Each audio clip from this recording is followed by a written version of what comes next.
Luxury handbags sold as made in Europe might actually be made in China. That's right, TikTokers are exposing the real origins of these luxury goods, and the big fashion houses of Europe are not happy about it.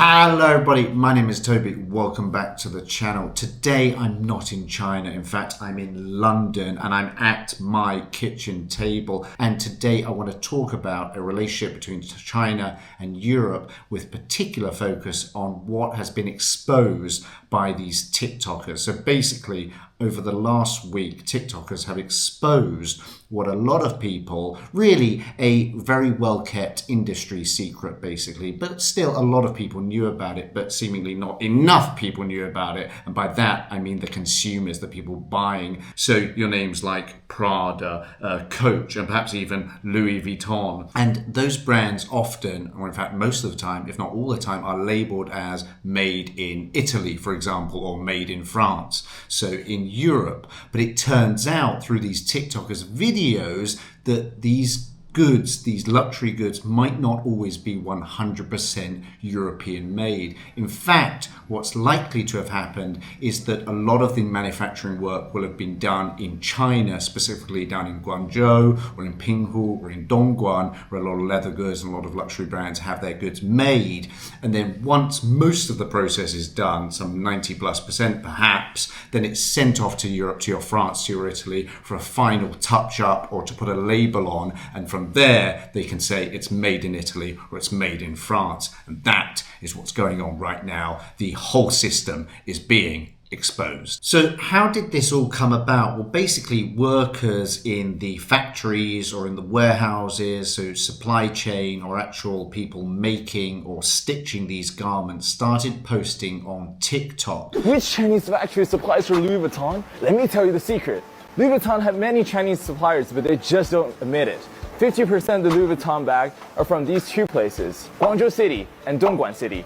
90% of Louis Vuitton silk is from Wanshili in Hangzhou City. I have a friend who is a manager in the factory of Louis Vuitton, and he told me that the similar quality one just need $50 US. This is crazy, right? Now, there could be many reasons for that. Perhaps they just want followers, or perhaps they're angry at what's going on with these American tariffs being spray gunned almost around the world. But whatever the reason, they started putting these videos online, and what it showed was pretty much near ready, almost completed shipments of these luxury goods, including handbags, being sent from China to Europe. And then what happens in Europe is a tiny detail is added, some hardware is added, or some stitching on a logo, or even just putting a label on that product. And sometimes that's all they need for it to be legally made in Italy under the country of origin labeling. And that's a really important point, because even though they only add something little, in my mind, really a small thing, and that is called country of origin labeling, and that's all they need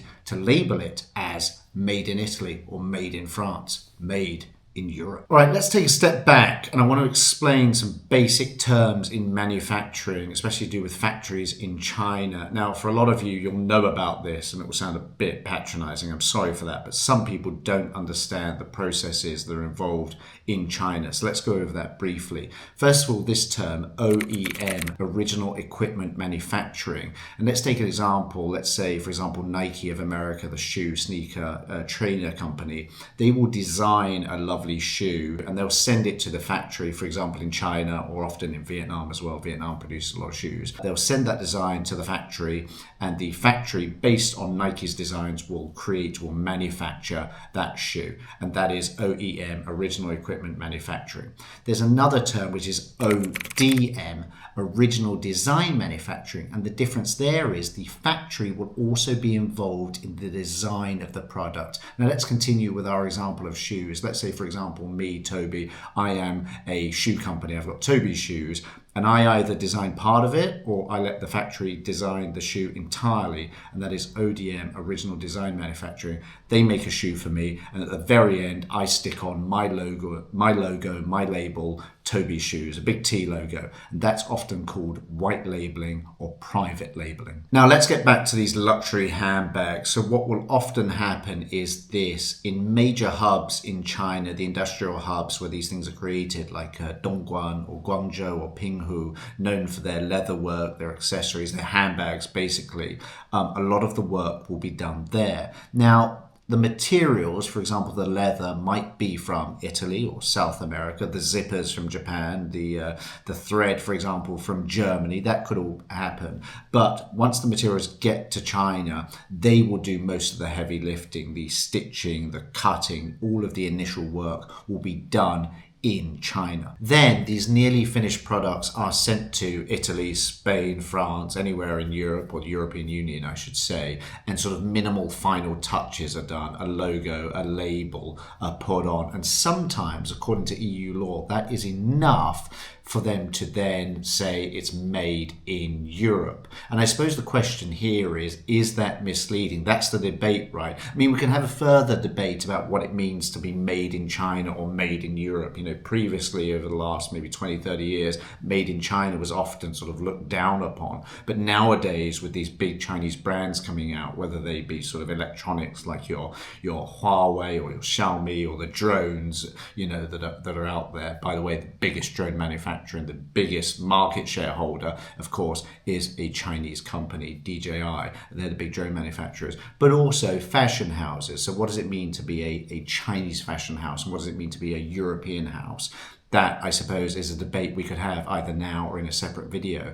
But I suppose this time around, we're talking about, is it misleading? You've labeled it, and according to EU regulations, obviously, they do what is necessary, even if what might be necessary is simply just adding a label or doing a little bit of work to a product, where really we now know it's made in China with a final touch-up in Europe. Is that misleading? Does that make you think twice about buying a luxury handbag for yourself or for a loved one, and do you think it will affect the market? That is the question that's going on right now. I'm not really sure. I very rarely, in fact, I don't think I've ever bought luxury handbags before, but there are people who do so. And is one of the reasons they buy these luxury handbags because they're made in Europe? Is that one of the reasons? So is that, or does that make it now less valuable? So why do these fashion houses manufacture in China? Well, it's a lot cheaper in terms of labor and the manufacturing costs. So they can produce a luxury good, a heritage good made in Europe, but at a much, much lower cost. This Birkin bag at Hermès boutique will cost you 38,000 USD. But what is the real cost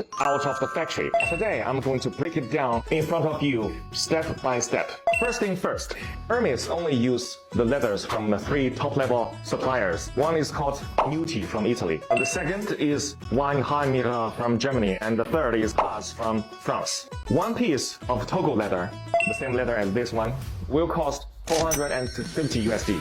And one piece of the leather is only enough to make one Birkin, okay? The thread. And of course, for Hermès Birkin, the thread is also the best top level. It's called Fil au Chinois from France. This is actually the Rolls Royce in thread. For each bag, the cost is 25 USD. And then the hardware. See, this hardware is called 316 hardware. It's also known as the ocean stainless steel because it can withstand the erosion of seawater. It's the best stainless steel. For one piece of bag, the hardware will cost 150 USD. The edge oil. This edge oil is imported from Italy. It's called heat sealed edge oil. For each bag, it will cost 50 USD. The interior lining, it used lambskin imported from France. For each bag, the cost will be 100 USD. And also inside, there is a zipper from Riri brand. And the zipper for one bag is 10 USD. And then the cost of human resource. The French artisans is much more expensive than Chinese artisans. To finish one bag, the human resource cost will be 600 USD. The package, now this is not that expensive, it's 10 USD. So now to sum those up, the total cost will be 1,400 USD for one Birkin out of factory. But why Hermès will charge you 38,000 USD for one bag? That's because more than 90% of the price is paid for its logo. But if you do not care about the logo, you just want the same quality, same material, you can just buy from us. Because for our bags, we use exactly the same material, same leather, same hardware, same edge oil. The only difference is one, we don't have the logo, so we don't have to pay so much amount of money just for that logo. And second, our human resource is much cheaper. This is why this bag from our factory only costs you 1,000 USD, but even better quality and craftsmanship. And there are some estimates that say, for example, a $2,000 bag might be produced in China for less than $100. So you can see the markup is really, really huge. Now, once we start thinking about this, there are other dynamics to the debate, such as, is it fair on the Chinese workers? Are they being mistreated? Not by their factory owners in China, but by the fashion houses that employ those factories. How fair is it to produce something at such a low cost and then sell it at a higher cost? Right now, people are thinking about the consumer, but I think it's also worth thinking about the workers and the employees. And, I've not been to those specific factories in Dongguan and in Guangzhou, where there are many, but I've been to other factories, and I wouldn't say this for all goods. And again, I don't want to be sued by certain people, or by anyone, in fact, but I've been to many factories in China, and let's say, for example, a shoe factory, and I imagine handbags will be similar. The glue, for example, just to give one example, the smell of glue that when I visited shoe factories, and I've done that recently, in fact, is so overwhelming, and I can't imagine it's good for your health. So, do you risk potentially, not necessarily handbags, but I'm just talking in general, please don't sue me, the health and safety of these workers when goods are being sold for so much higher prices? Is that fair? Is that a fair trade-off? We talk about fair trade. Well, is that fair trade? So let's talk about the implications of this. Well, first of all, it's made big news. First of all, on social media, TikTok, and now all around social media, and actually on national news. I've seen it here in Britain on national news, and I'm sure it's even bigger news in Italy, in France, and the people it's really going to affect. But I suppose the implications of this, me as a potential consumer, and perhaps you guys who have bought these bags or handbags or other goods, do you now lose trust in those fashion brands? And does that mean, or will that equate to a loss of sales for these fashion brands? For a lot of people, they buy a product, in this case we're talking about handbags, because of the quality of the materials. Now that hasn't changed, but there's an idea, a concept that made in Europe is somehow heritage, somehow it's high quality. It's different from made in China. Now, you know me, you've seen my videos. I certainly don't think that, but a lot of people do have that mindset. So does that mean that we're going to see less purchases of these handbags, or are we going to see a Chinese brand almost take the place of some of these big fashion brands because they can sell it at a lot cheaper price? Why? Well, because at this stage they haven't got the heritage, the hundreds of years perhaps history of some of these big brands that they have in France and Italy. But of course they're going to save money by keeping it all within China. They don't even have to pay for that extra label or that final stitch that might be occurring in Italy or France. Guys, I find it very, very interesting. One, I find it quite funny that people have sort of been duped. I don't like the fact that people have been duped, but it's interesting because I want to see the fallout of this. I think you're going to see probably a reduction in sales, but it might actually go further than that. You could actually see people suing these fashion houses, or even a change in the regulation, a change in the laws, because what does made in Europe or made in China really mean anymore? We can take it even further and talk about your iPhone, although I certainly don't want to be sued by Apple, but this is at least out in the open. iPhones are designed, for example, in America, or previously, I think, by a British designer. Remember that famous Apple designer? Was he called Johnny Eve? But I think he was in America at the time. But we're so sort of internationalized, globalized. For example, the iPhone designed there, manufactured in China, finished off here, finished off there. But at least that was transparent and that was open. The problem with these fashion houses is, although people in China and people in the fashion houses knew themselves, shelves, it was always advertised as made in Europe, you know, a premium, a quality good, because it was somehow things in Europe are premium quality. That was the idea, and that was the advertising structure. So are they, in fact, going to get in trouble? It's going to be really interesting to see what's going to happen there. Guys, please let me know what you think. Is it going to change your mind about buying some of these luxury goods? Will you continue to buy them? Will you now bypass that whole thing, go straight to China, and perhaps even buy Chinese quality, Chinese goods? Of course, they are Chinese goods, but I mean made in China, you know, Chinese brands. What's really interesting, guys, I'm recording this in April of 2025. This is when the news has come out, when it's been really exploded on TikTok. But of course, we've just finished in China with the Guangzhou Fair, the Canton Fair, and also the Hainan Consumer Fair. We're seeing many, many more fashion brands coming out of China. And it just so happens this is happening at the same time. So I wouldn't be surprised, like anything that's coming out of China right now, that we're going to see a rise in Chinese fashion houses. Why not? They literally can produce the goods of the same quality, perhaps even better, if they're doing it for themselves. Guys, thank you very much for watching. If you haven't already liked and subscribed, please do so. I hope you like this setup. Gary, what do you think of it? Gary's Economics. Gary's not watching this, but I did copy your setup here in London with my kitchen table. Guys, thank you very much for watching. Do like and subscribe, but that's it. 谢谢，再见，拜拜。